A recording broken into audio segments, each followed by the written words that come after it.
కృష్ణ ముకుంద మురారి, జయ కృష్ణ ముకుంద మురారి, జయ గోవింద బృంద విహారీ, కృష్ణ ముకుంద మురారి, జయ గోవింద బృంద విహారీ, కృష్ణ ముకుంద మురారి, జయ గోవింద బృంద విహారీ, కృష్ణ ముకుంద మురారి.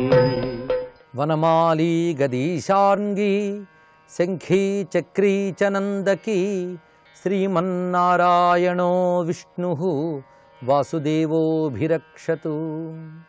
ఓం నారాయణాయ విద్మహే వాసుదేవాయ ధీమహి తన్నో విష్ణు ప్రచోదయాత్. శివాయ గురవే నమః. శ్రీమాత్రే నమః. శ్రీ విష్ణురూపాయ నమః శివాయ. ఈరోజు పరమ పావనమైనటువంటి ఏకాదశి మహాపర్వం. దీనికి భీష్మ ఏకాదశి అని వ్యవహారం. సంవత్సరంలో ఒక్కొక్క మాసంలోనూ వచ్చేటువంటి 2 ఏకాదశులకి కూడా ప్రత్యేకమైనటువంటి ఫలమున్నది. అందున కార్తీక మాసం, మాఘమాసం, ఆషాఢమాసం వీటిల్లో వచ్చేటువంటి ఏకాదశులకు మరింత విశేషాన్ని చెప్తున్నారు. ఇది మాఘమాసంలో వచ్చేటువంటి శుద్ధ ఏకాదశి పర్వదినం గనక దీనికి ఒక ప్రత్యేకత ఉన్నది. పైగా ఈ ఏకాదశికి భీష్మ ఏకాదశి అని పేరున్నది. కొన్ని పురాణాల్లో దీనికి భీమా ఏకాదశి అని కూడా చెప్తూ ఉన్నారు. ఇక్కడ భీమా అన్న భీష్మ అన్నప్పటికీ కూడా అత్యంత శ్రేష్టమైన గట్టిదైనటువంటి ఏకాదశి అని చెప్పడం దానిలో ఉద్దేశం. అంతేకాదు కొన్ని పురాణాల్లో చమత్కారంగా ఏం చెప్తారంటే భీముడు కూడా ఉపవాసం ఉండేటువంటి రోజు ఇది కనుక ఇది భీమా ఏకాదశి అనే వ్యవహారంలో చమత్కారంగా చెప్తారు. కానీ దీని యొక్క ఉద్దేశం ప్రధానంగా ఏంటంటే ప్రయత్నపూర్వకంగా ఏకాదశి వ్రతాన్ని ఆచరించాలి. ఉపవాసాదులు చేయలేనటువంటి వారు ఏదో ఒక ఆహార నియమంతోనైనా ఈరోజు ఆ నారాయణ్ణి ఆరాధించాలి. అత్యంత పవిత్రమైనటువంటి భీష్మ ఏకాదశి మనం వినియోగించుకోగలగాలి. అందున మాసముల యందు మాఘమాసానికి ఉన్నటువంటి విశేషం చాలా ఉన్నది. ఒక రోజుకి ప్రాతకాలం ఎలాంటిదో సంవత్సరానికి మాఘమాసం అటువంటిది. ప్రాతకాలంలో ప్రతివారు భగవద్ ఆరాధన చేసుకుని ఆ రోజంతా బాగుండాలి అని కోరుకుంటారు. ఆ ఆరాధన ఫలంగా రోజంతా బాగుంటుంది కూడా. అలా ప్రాతకాల ఆరాధన వల్ల రోజంతా ఎలా బాగుంటుందో మాఘమాసంలో చేసే భగవద్ ఆరాధన వల్ల ఆ సంవత్సరం అంతా బాగుంటుంది. అందుకు మాఘమాసంలో మాత్రం ప్రతి దేవతకి వారి వారి తిథి యందు ఆరాధించాలని మనం మునిపే చెప్పుకున్నాం. అలా ఇక్కడ ఏకాదశి వ్రతం విష్ణువుకి ప్రీతి గనక మాఘమాసంలో చేసినట్లయితే అది మరింత విశేషమైనటువంటి ఫలితాన్ని మనకు ఇస్తున్నది. అయితే దీనికి భీష్మనామంతో ఏ విధంగా అనుబంధం ఏర్పడింది అది మనం పరిశీలించినట్లయితే ఈ మాఘమాసం ఉత్తరాయణ పుణ్యకాలంలో వచ్చేటువంటిది. అందుకు ఉత్తరాయణ పుణ్యకాలంలో ఈ ప్రారంభ సమయంలో చేసేటువంటి ప్రతి కర్మ విశేషమే. అందులో ఇది సౌరమాన ప్రకారంగా మకర మాసము అని చెప్పబడుతూ ఉంటుంది.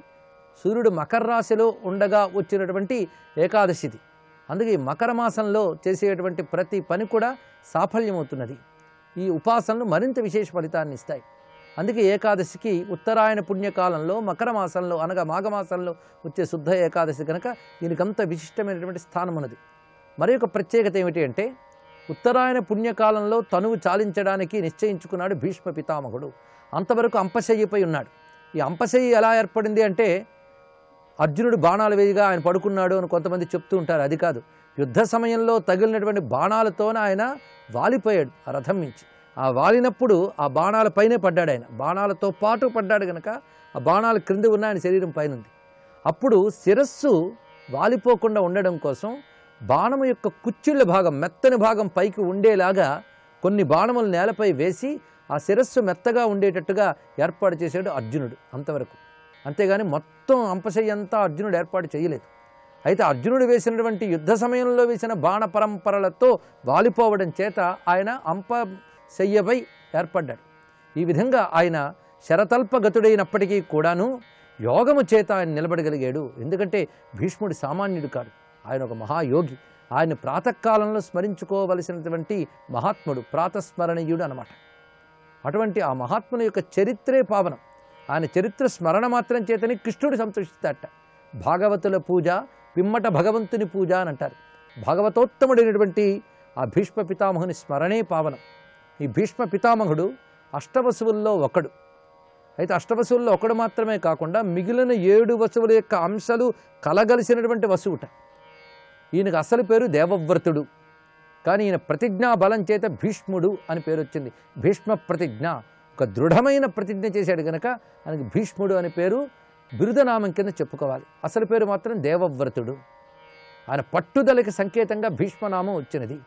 ఇక్కడ భీష్మ ఏకాదశి అనే మాటని మనం మరొక రకంగా అర్థం చేసుకోవాల్సింది ఏంటంటే పట్టుదలగా చేయవలసిన ఏకాదశి అని అర్థం కూడా చెప్పుకోవచ్చు. పట్టుదలకి దీక్షకి మారు పేరు భీష్ముడు. భీష్ముడు మనకు ఆదర్శం కావాలి భాగవతోత్తములందరికీ కూడా. పైగా ఇచ్చిన మాటకు కట్టుబడడం కానీ, శౌర్యము కానీ, ప్రతాపము కానీ, ధర్మనిష్ట కానీ అంతా ఇంత కాదు. అయితే ఈ కౌరవ రాజుల్లో ఎవరికీ లేని ఒక బిరుదు ఆయనకుంది, ఆచార్యుడు అని. భీష్మాచార్యులు అని అంటాం. ఆచార్యుడు ఎందువల్ల అయ్యాడు? ఆచరితే ఆచారయతి ఆచార్య, తాను ఆచరిస్తూ ఇతరుల చేత ఆచరింపజేసేవాడు ఆచార్యుడు. ఆదర్శప్రాయమైనటువంటి జీవితాన్ని గడిపినటువంటి వాడు భీష్ముడు. అయితే కొన్ని రకాల ధర్మ విషయాల్లో, ఉదాహరణకి ద్రౌపదికి అవమానం జరుగుతున్నప్పుడు మౌనం వహించడం, ఇలాంటి సమయాల్లో కొందరు భీష్ముడిని ఎత్తి చూపిస్తారు. కానీ దాని రహస్యం తెలియాలంటే మహాభారత అరణ్య పర్వంలో ఒక విషయం ఉన్నది. కొన్ని అసుర శక్తులు ఆ సమయంలో ఆవహించాయట. దివ్యస్వరూపుడైనటువంటి వాళ్లపై ఒక మబ్బు కమ్మినట్టు కమ్ముతాయి. దుష్ట స్వభావం ఉన్న వాళ్ళలో గుండెల్లో దూరుతాయి అసుర శక్తులు. అక్కడ భీష్ములు వారిపై మబ్బు కమ్మినట్టు కమ్మిందే తప్ప ఆయన దుష్ట స్వభావం లేదు అని శంకించరాదు, అది వేరే విషయం. భీష్మ స్మరణ మాత్రం చేతనే పావనమవుతాం. అయితే భీష్ముడు భరతవంశం ప్రతిష్ఠ చేయడం కోసం ఆయన స్వయంగా ఆజన్మ బ్రహ్మచారిగా, అస్ఖలిత బ్రహ్మచారిగా ఉన్నాడు. సామాన్యమైన విషయం కాదు ఇది. బ్రహ్మచారిగా ఉండడము, అది అస్ఖలిత బ్రహ్మచారిగా ఉండడం అనేటువంటిది సామాన్యమైన విషయం కాదు. మహాయోగి మాత్రమే ఆ పని చేయగలడు. ఆ స్థితి ఎలాంటిది అంటే ఊర్ధ్వరేతం విరూపాక్షను వర్ణించినట్లుగా ఊర్ధ్వరేతస్కుడైన మహాయోగి ఆయన. ఇది గుర్తుపెట్టుకోవాల్సిన ప్రధానమైన అంశం. అంత మహాయోగీశ్వరుడు ఆయన. అందుకు ఆయన ఎంచుకున్నాడు ఫలానా సమయంలో ఉత్తరాయణ పుణ్యకాలంలో ఊర్ధ్వగతులకు వెళ్ళే అవకాశం ఉంటుంది కనుక ఆ సమయంలో మరణిస్తానని తనకు తాను నిర్ణయించుకున్నాడు. ఎందుకంటే ఇచ్ఛామరణం కలిగినటువంటి వాడు. తండ్రి ఇచ్చిన వరంతో ఎప్పుడు కావాలంటే అప్పుడు శరీరాన్ని పరిత్యజించగలడు. ఇప్పుడు కూడా నిలబడగలిగితే నిలబడగలడు కూడా. కానీ ఆయన ఇంకా పూర్ణమైన విరక్తితో అసలు ప్రయోజనం నెరవేరింది గనక తన పరంధామానికి వెళ్ళడానికి నిశ్చయించుకున్నాడు గనక ఈ ముహూర్తాన్ని పెట్టుకున్నాడు. ఆఖరికి భగవంతుడికి ఎంత ప్రీతి అంటే భీష్ముడంటే తనని ఆరాధించవలసినటువంటి భీష్మ ఏకాదశి ఏదైతే ఉన్నదో దానికి ఆయన పేరే ఇచ్చాడు, భీష్మ అని పేరు కలిపాడు. అటువంటి భీష్ముని చేత ఆరాధింపబడిన శ్రీకృష్ణ పరమాత్మకు నమస్కరిస్తూ సర్వం వాసుదేవార్పణమస్తు. స్వస్తి.